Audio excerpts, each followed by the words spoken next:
You are now watching KG Channel. Hello and welcome back. Ito na po ang mga maiinit na balita. Nag-viral ang baby for Bea? Yan ang nabasa ng tarot reader para kay Bea. May nakikitang good news nga for Bea Alonzo at Vincent Co. May nakikitang baby coming ang celebrity psychic at tarot reader na si Jovi Vargas sa bagong kasal na si Bea Alonzo. Ang programang Kapuso Mo Jessica Soho, ibinahagi ni Jovi ang tarot reading para sa bagong kasal na sina Bea Alonzo at Vincent Co. Sabi ng tarot reader, si Bea magkakaroon lang ng kaunting problema pa sa takbo ng relationship nila kahit na medyo kinasal na sila, sabi ni Jovi. Maayos naman, mukhang okay naman sila. At may nakikita akong baby coming, dagdag niya. Nilinaw naman ni Jovi na hindi lahat ng hula ay nangyayari.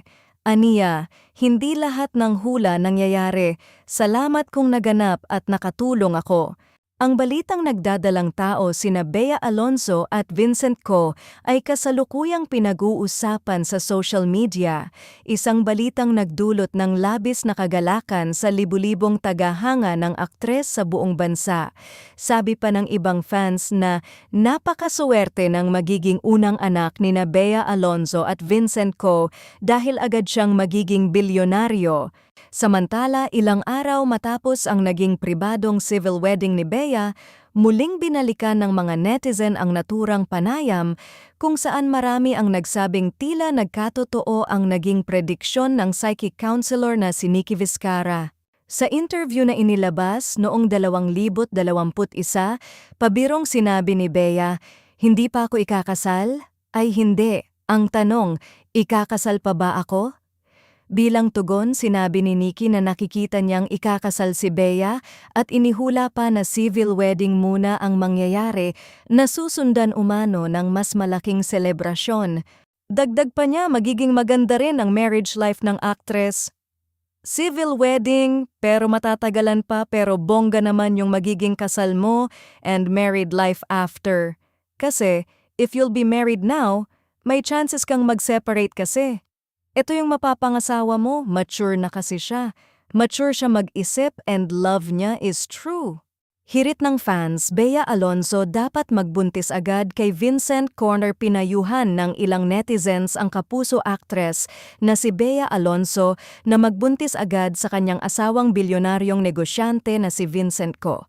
Turning 39 years old, na kasi ang premyadong actress next year at medyo mahirap na raw para sa isang babaeng magpo-40 na ang magdalang tao at manganak.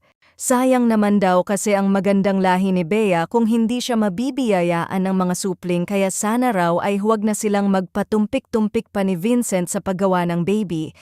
Siguradong nasa plano na rin nila ni Vincent ang magkaanak. Sa isang episode ng Fast Talk with Boy Abunda ilang araw pagkatapos ng kasal ni Bea at Vincent sa Makati City Hall last July 13, naibahagi ng King of Talk ang naging chikahan nila ng may-ari ng Pure Gold. Nabalitaan ni Tito Boy na balik trabaho na raw agad si Bea 2 days after the wedding para sa taping ng bagong GMA series na Whispers from Heaven. The past few weeks, Vincent Co and I have been talking to each other because of a proposed project that I have for him. Ito po ay may kinalaman sa pelikula. Baka bet mo, Bea Alonzo, Vincent Co biktima agad ng demolition job. Sinong may pakana? So we've been talking about it pero not once did we talk about his wedding. Wala ho tayong kamuwang-muwang, kaalam-alam, at hindi natin pakikialaman yon.